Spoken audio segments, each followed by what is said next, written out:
20th, 2005. It's the 1 o'clock session, and I'm here with students, and you are? Brooke Reddick. From? Longmont, Colorado. Revati Kalaparty from Longmont, Colorado. Charlene Lucero from Fort Collins, Colorado. Chantel McCarthy from Greeley, Colorado. Molly Ringgold from Greeley, Colorado. Very good. Okay, and I'm Stephen Bolton. I'm the informant of the day. And so I'll just begin by telling you that I was born in 1949, which puts me in just the beginnings of the second half of the last century. I was born in Greeley, and I was born at the Greeley Hospital. And my parents were farmers. My father was a farmer, a second-generation farmer, and my mother had been a nurse, and they had met during the war, during World War II, and then they were married in 1947, and my father moved back to the farm then to take over and work with his brothers and sisters who were still on the farm at that time. So I come from a farming background, farming family, and so I saw farming from the traditional farm that was very labor intensive, in which most things were done by hand. And then I saw through the 1950s and 1960s the advent of mechanized farming, when it went from doing everything with tractors. By the time I was old enough, the horses were gone. There was no more horse farming. That had finished sort of in the middle of the war years, and certainly right after the Second World War, horses were phased out for more efficient kinds of power. And so, but I do have my grandparents were both farmers on both sides of my family. On my mother's side, they were farmers in Iowa and had moved out there in the 1860s. And then on my father's side, my grandparents were both from England. They both came here as immigrants. And then they met in 1912, and they were married and bought their first farm in 1914, right at the beginning of World War I. So there is a long farming tradition in the family, and we're still in the farming business. However, and I'll be glad to talk to you about that in some detail, what's happened to farming, and if you're from Greeley, you well know that things have radically changed as far as the impact of the agricultural community on big towns like Greeley, because whereas in the last 100 years, Greeley was founded as an agricultural town. It was there because irrigation had been successful, and they were able to grow lots of crops, and there was a market for the crops, and it was a cash flow for families. And then when the 60s and 70s came along, with the mechanization of agriculture, it got better. The economy, the farming economy, continued to expand. However, it became more centralized, and we had things like the development of the cattle industry, where we had big cattle feeding operations. And then by the time I got through high school in the late 60s, the farming had become much more consolidated, and the small farms were being phased out in favor of bigger operations. Again, mainly because of mechanization and because of the mass market that was needed to be able to supply large amounts of product to the industry. So, but I'll just open it up to anybody's question, and let's begin. Who would like to go first? I was supposed to, but she kind of already answered my questions. Okay, give us your first name first anyway. Charlene. Charlene. Yeah. Well, my first question from the sheet was, can you tell me about your parents and grandparents? Right, and let me tell you a bit more about them, yeah. Okay. During, my father and his siblings grew up on this small farm south of LaSalle. And it was 160 acres of land, and it was irrigated by hand. And now, everywhere you go, you see sprinklers, big irrigation sprinklers. But before sprinklers came along, and before there were electric pumps, all the water came from canals. It came from the big ditches that you see around Weld County. And that's how Union Colony got started and how Greeley got started, because they were able to divert water from the Platte River and bring it through these canals, following the contours of the lake, and bring it east and other places so that they could then use gravity to drain the water down into tributary ditches. And then everything was done by hand. So everything was, the ditches were made by hand with the help of horses. And then once you had your ditches made and you planted your crops in rows, because all the crops then were in rows, then the water would go downhill. So what that meant was, like, my grandfather would what they would call changing water, because you had to continually keep moving the water across the land so that he got the most use out of the water. So he would finish his last change. You okay? Thanks, Mom. Of course, yeah, we'll just stop for a moment. So where we were talking about irrigation, and my grandfather would go out he'd go out at 11 o'clock at night. He would walk up to the end of the field, which was about a mile, and then he would spend an hour or so with a shovel, and he would cut the ditch, little ditches out there, so let the water go, and fill in others. So it was all done by hand, all the time. And of course, you didn't even have so much as really a flashlight in those days, in the early days. And they had lanterns, they had kerosene lanterns that they used. And so throughout the entire summer, he would then get up again at 4 in the morning, because every 4 or 5 hours you had to change the water. And so that was around the clock, had to do that to make sure your crops were watered. Because once the water was in, once you had the water coming down the ditch, you had to make the best use of it. You couldn't just let it run. And so that's what he had to do in order to keep his farm going. So that's how irrigation was started. And of course then, in those times, they had potatoes, they had corn, they had beans. Pinto beans were a big favorite here because they were a good cash crop. There was a good market for beans. Once in a while they would have a vegetable crop. But in this part of Weld County, which is in the center and northern part, you didn't see the vegetables like you see now. They didn't have the farm gardens. When Greeley first started, you saw pictures of the giant cabbages they grew. And so in a way, Greeley had more diversity of product in those early days until the sugar beet came along. And then the sugar beet was a big dominating part of the agricultural economy, because sugar beets meant cash. That was something that a farmer could contract for, and he knew at the end of the year, and the banker knew at the end of the year that the money they loaned to the farmer to do their crops, they would get that money back at the end of the year. So banks were very happy to loan you money on sugar beets because they knew it was a stable crop. And there were always problems. I mean, there were bugs that affected the crops, but they had poisons. They had simple poisons that they used. They didn't have anything like the sprays or anything they have now. They used generally powder, and then the kids would go out in the field with something called Simple Green, which was pretty toxic material. And of course, in those days, nobody was really terribly concerned about it. So they would just spread it out, throw it out in the air, and throw it on the crops to kill the grasshoppers and the other things, potato bugs and things. So it was very wide. Environmentally, there were some pretty toxic substances around. Nothing was regulated in those days, and so there were.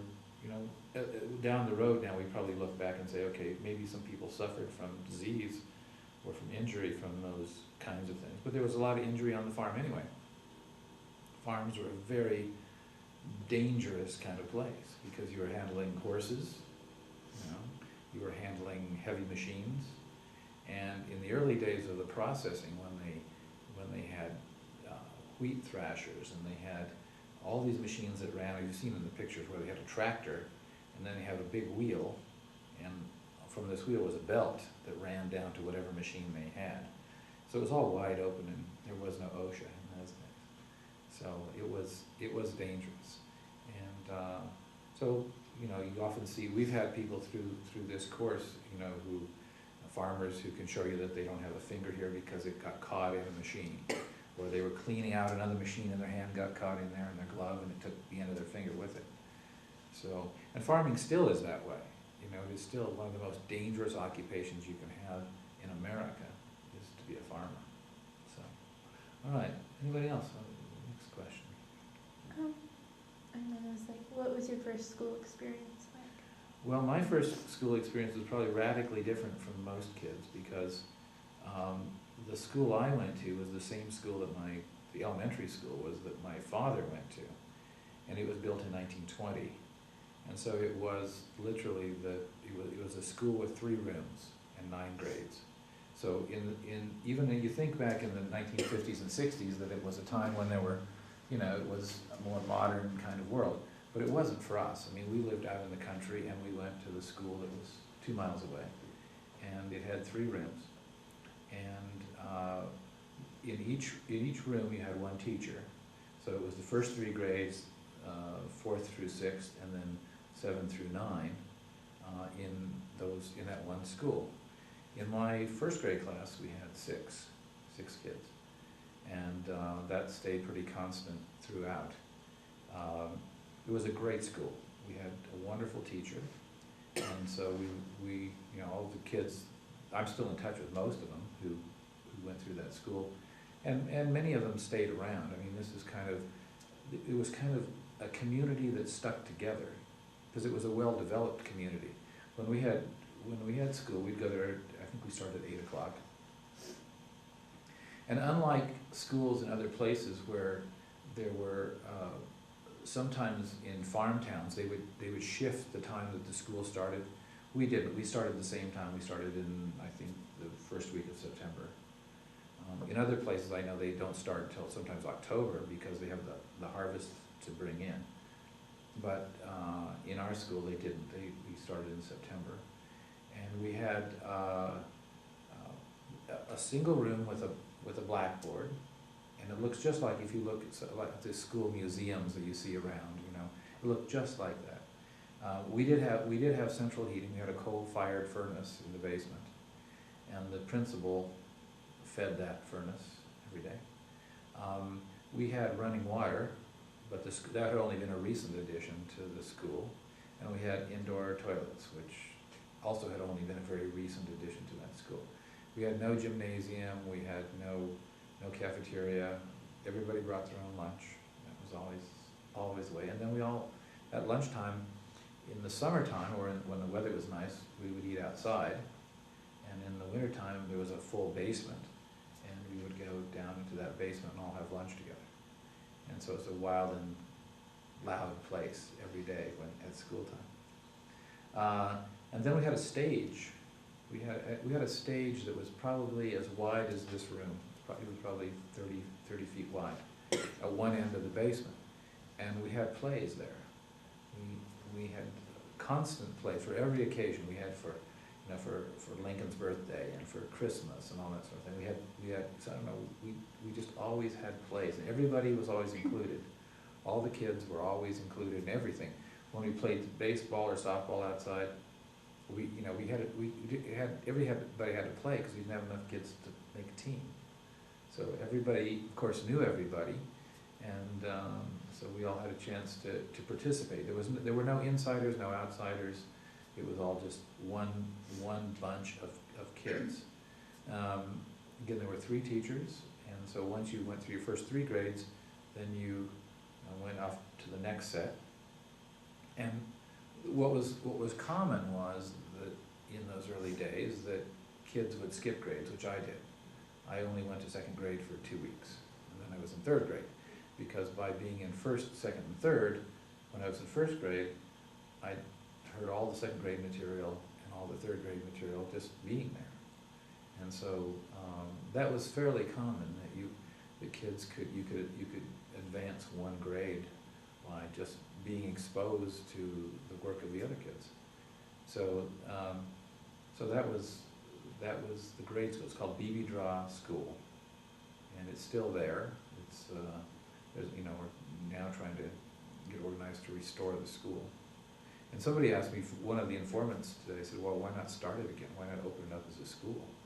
Because of the popularity of charter schools and things. They said, well, just start it up again. Because there's a demand for private schools or charter schools of that size. So that's an interesting idea. So that was school for me. We generally were well behaved, to some extent. And there were no problems. Of course, in those times, there were no drugs, there was no alcohol, there was no, I don't remember bringing a gun to school, but it wouldn't have been unusual if somebody wanted to. Nobody would have thought about it, because we all had guns. I mean, from the time I was like 8 or 9, I was shooting a gun. And that was just very, very common to have those kinds of things. And nobody really worried about any of those kinds of issues, because there weren't those behavioral problems, and there weren't any catastrophic events going on. With one exception, I remember when I was in 4th grade, one day, it was a day just like today, it was very foggy out, really foggy. And I got to school, I was just in class, and there was this terrible crash.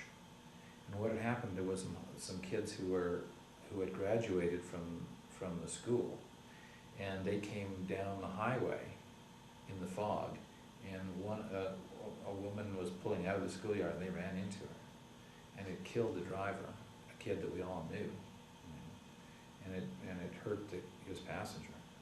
But I remember going out, they didn't let any of us out of school when they came and resolved the accident, but I remember going out at lunchtime, and that was a traumatic moment. I can see it now. I remember walking out onto the road, and there was a pool of dried blood. That's all there was left of that accident. But it was something that froze in my memory as to what had happened. So it was a very sad day.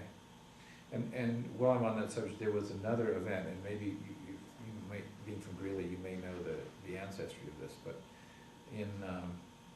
when I was in junior high school, and I came to Greeley to junior high and high school, there was east of LaSalle, there's a railroad track that goes, the main line track that goes east. And on one day, there was a school bus that was coming along to bring kids to school. And for whatever reason, I don't know if it was ever resolved, the school bus crossed over the crossing just as the train came, and it hit the school bus. And there were, I think, 12 children killed in that. In one family, there were 3 of the 4 children were killed. It was horrendous. But what that led to was that there had never been a law in Colorado that a school bus had to stop at a crossing. And so because of that accident, then and forever after, a school bus had to stop, and as they do, you have to stop and somebody has to get out and look. But that's the accident that caused that law to change in those days, yeah. So there have been numbers of tragedies that have happened in this small community, a couple to do with airplanes, but generally it's been a happy, healthy part of the world. And as we've talked about in other classes, World War II really didn't affect Colorado as much as many other places. Colorado was really kind of a beneficiary because Colorado had been in the Dust Bowl. We're talking about the Dust Bowl. Well, Colorado being an agricultural place, the economy was based on being able to grow crops and out here in the plains. Well, when the Dust Bowl came along, people could not make a living, and many people lost their land, lost their lives, and they had to either migrate to the cities or go to California. So it was disruptive over a long period of time, because we're talking about the Great Depression, which started in sometime around 32, and then after the Depression, in this part of the world came the Dust Bowl. So those two things were intermeshed here. So it was a very hard time for people to survive. But farmers, of course, they could always have a garden, so that was an issue that you didn't see soup lines You didn't see those kinds of problems. I mean, just sheer hunger problems here, because this was a food growing part of the world. So even during the Dust Bowl, there was still some production, and people were able to get food here. But by the end of 36, 37, it was really poor here, because there was no money. And so the advent of, when World War II came along, all of a sudden, the country decided we have to spend as much as we have to spend to win this war. So what they did is the government, you know, that you heard about war bonds, okay? Well, those were in fact monies loaned by private individuals to the government. And people they knew that it was everybody's future was at stake. So what they did is they put money into, they loaned money to the government. The government immediately turned around and spent it to hire people to do things. And of course, one of the ways you need to support an army is you have to have food. So the agricultural economy here boomed in the sense that they had to come up with a lot more food to feed the troops. At the same time, the men were drawn away because of the enlistments and because of the requirement for manpower in the armies. So as a result, women took over. You always heard about this, how women took over, went into the factories and went into jobs they'd never done before. There were no exemptions. I mean, women were put into every kind of job. And we've had a woman here who was a welder, and you had a sister who was a welder, and she, when she was 17, her brothers were called off to the war, so she went in and worked in her father's blacksmith shop. So she at 17, her dad said, "Come on, you gotta help. We gotta get this done." So for 4 years, during the war years, she was a blacksmith. She loved it. She thought it was a great job. She would sharpen plows and make parts and things like that. So that changed everything. It was really necessary to change the way that the economy worked here and how people got along to support the war effort. Okay. What else would you like to know? Okay, Mrs. Brooke, I know you're talking about the Dust Bowl. Can you maybe expand on how your family was affected? Well, yeah, in our particular family, my grandparents my grandmother came here in 1888. She was 3 years old, and she came with her family, and the reason she got here was because it was so dry.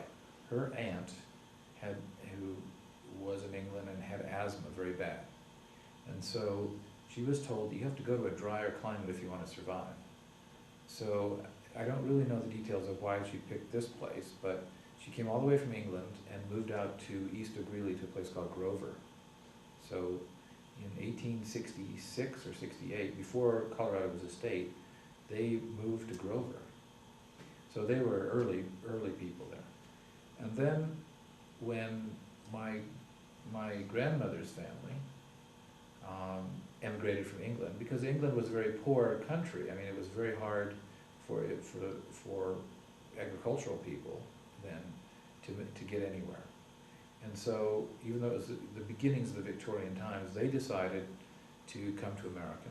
So they got on a ship from England, and then they got on a train, and they arrived in Greeley on January the 13th of 1888. And my grandmother talked about, well, when they got here, the station master came and lit a fire in the stove, and then I guess it had been arranged, somehow the word got out to the family in Grover, and they came in with a buckboard and their horse-drawn buckboard and picked up the family, of which there were 7 of them. And so they arrived here. I mean, it's the classic story. They had $1 left when they got here, so they went. So they had relatives, and so it being very dry was that's again the original reason why they got here. Well, then when my grandparents married and bought their first farm in 1914, it was a very prosperous time. The crops were good. In their first year, their first bean crop put out enough money for them to have a house built, which was $1,000. In those days, you went to the lumber yard, and the lumber yard and sent out laborers, and for $1,000, you got yourself a three-room house. So that's what they did. So they lived in that house, and then they, in those first couple of years, they did really well on farming. And so they were able to buy a bigger farm in 1917. And so from 1917 until the 30s, the early 30s, agriculture went really well. There was not a problem with anything to do with droughts. They had, once in a while they have a year would be not quite as good, and not as much as rain as otherwise, but there were never really the prolonged droughts that became the Dust Bowl. So there they were. So by the time they got here, they had been settled here for, they'd been married and settled for about 20 years by the time the Dust Bowl came around. So they had a 160-acre farm, and they had a small dairy that they ran, just had their own cows, and they had water from the ditch. Well, during the Dust Bowl, even though it was dry on the plains, there was still water coming from the mountains. So the ditches still ran. So you still had water, not as much as you would have normally, but you still had water. So they were still able to irrigate and carry on, but it wasn't the shortage of water, it was the wind that was the worst part of the Dust Bowl. And my grandmother would talk about how they used newspapers and they would stuff every crack in their house to try to keep the dust out, but it was just impossible because the dust was so fine and it would get into everything. So for years they lived with that because there just was, in those days, no way to keep it out. So during the Dust Bowl time, people would come through who were passing through, and it was just the common courtesy that you would feed people. So you would feed strangers, and they had people who would come to the farm, passing through, going to wherever, and they would feed them. And there were, in Greeley, there were some missions that were there to help people, but even during the worst of the Depression, there were still some jobs here because agriculture kept going, and it was still possible to make a living to a degree. I mean, it wasn't the rank poverty that you often hear about.